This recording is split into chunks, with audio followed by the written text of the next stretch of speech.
everything we read or consume shapes our perception of the world around us. So if you read poor quality content, your opinions and the thoughts that you have could be of poor quality.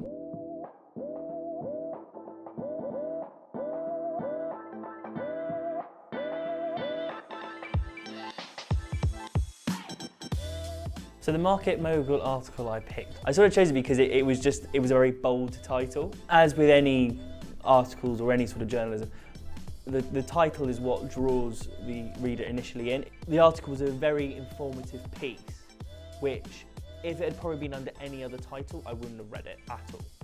You could write the most profound article which covers all range of issues, but if your title's not right, or it's inaccurate, or it doesn't quite sell the sort of stuff I use sell, it doesn't quite sell what you're trying to convey, then you probably won't get that many readers, and therefore your article won't be a success. So my favourite piece in the last 10 days was a really good article entitled The Migrant Crisis in Europe, What Will 2018 Bring? So I think recently it has been a topic that's been very much underreported by the mainstream media. The migrant crisis was at the forefront of headlines 2-3 years ago.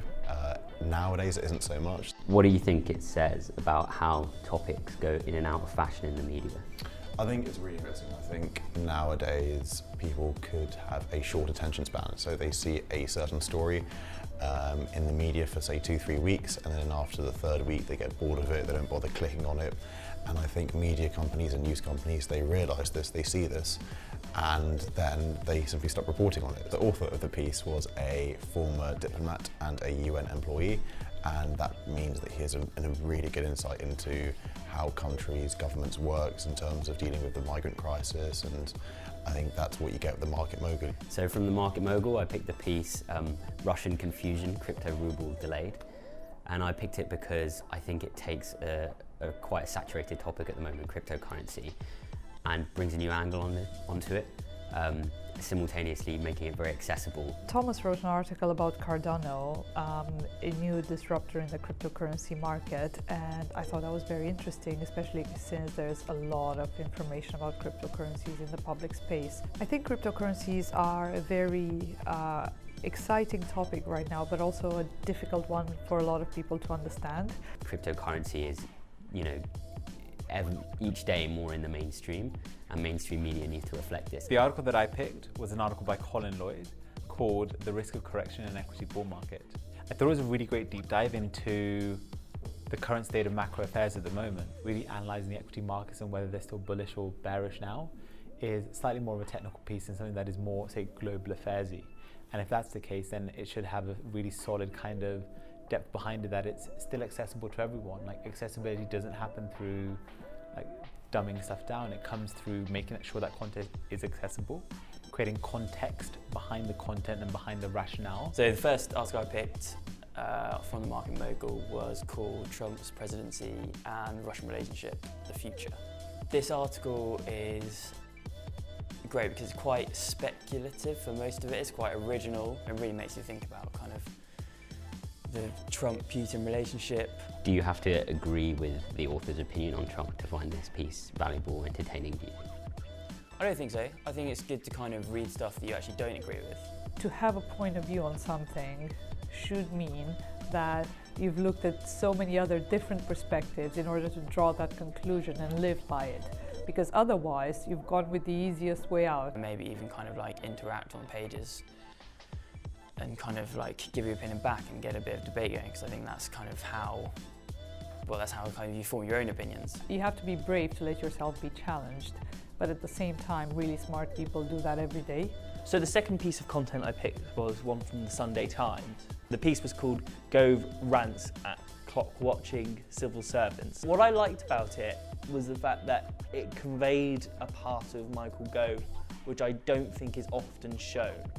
Being able to appreciate and also factor in the fact that it will have some form of bias allows you to, or should hopefully allow you to adjust and also pick out facts and then also be able to see an interpretation which you may not have thought of before. So the Market Mogul article was an article by a fairly prolific author of ours, kind of giving a breakdown of what the recent weeks sort of in US politics, focusing on the Trump administration specifically.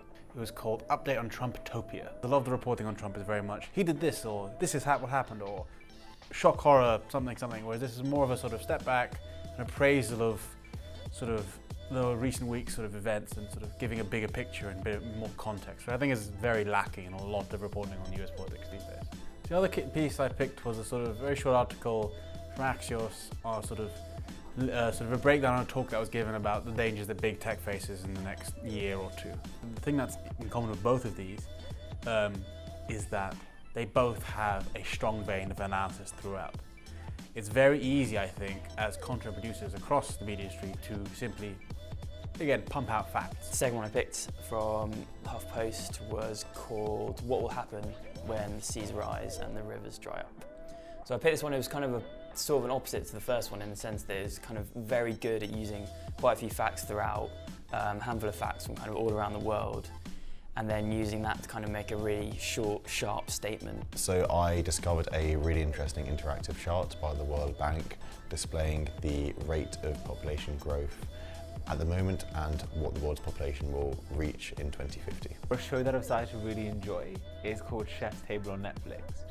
Going back to something I said last week in our Life at Mogul video about this idea of mediocrity versus people just truly pursuing their one task that they feel that they're world class at and going 100% at it. I think Chef's Table is a perfect example of that, and it's a perfect showcase of how obsession, passion, and a real focus and desire to be the best can enable you to create absolute wonders when it comes to gastronomy and food.